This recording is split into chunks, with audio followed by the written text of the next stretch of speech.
How did you justify to the organizations in which you had infiltrated yourself that you were living on an $800 a week stipend or on an $800 a week standard of living when most of them were living hand to mouth?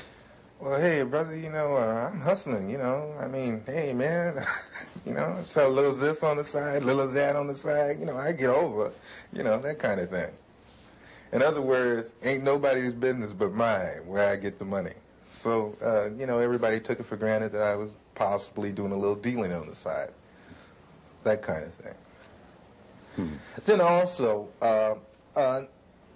everybody liked me for the simple reason that I would do things that I didn't have to do. I would go out of my way. Like Mafunde would have a pageant and they needed someone to do the sound setup for him. And I'd say, of course, I'll do it for you. That kind of thing.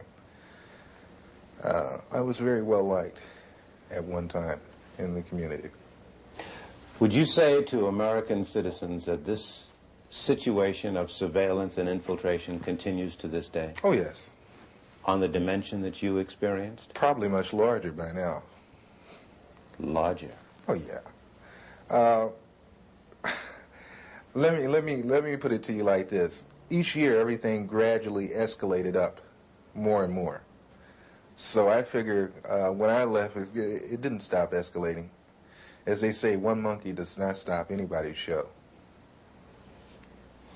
You mentioned Sammy Davis Jr., who at one time, it was reported, gave money to the Black Panther Party, I believe. Were you ever assigned to look into that? Yes, I was told to try to get as close to Mr. Davis or to anyone in his office as I could.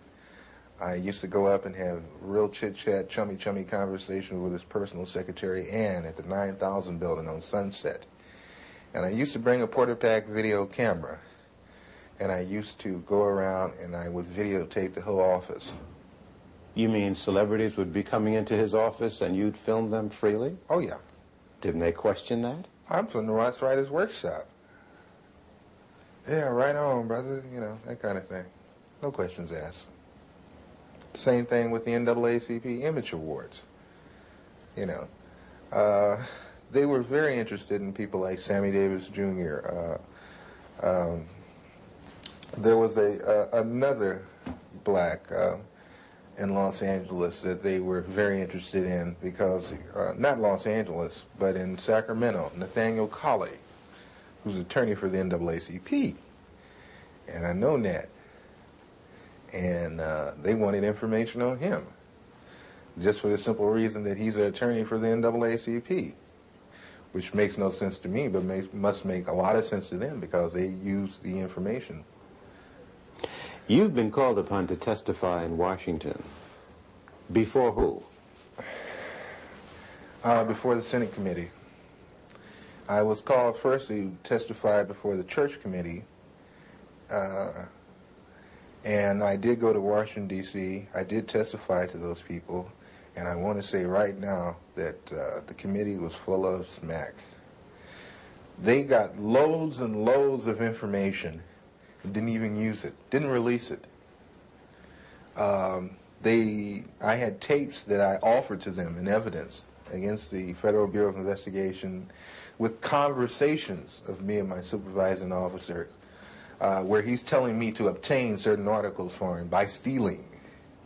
Don't get fingerprints on it. We can really use that. Did you take the weapons over to such and such? The Churches Committee told me that they couldn't use the tapes because the tapes were gotten by illegal means. What would you say about the composition of the committee panel that questioned you?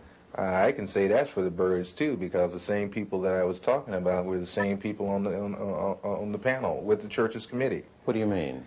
When I came in the room to be interviewed by the so-called people from the Churches Committee, the representatives from the Federal Bureau of Investigations were also in the room.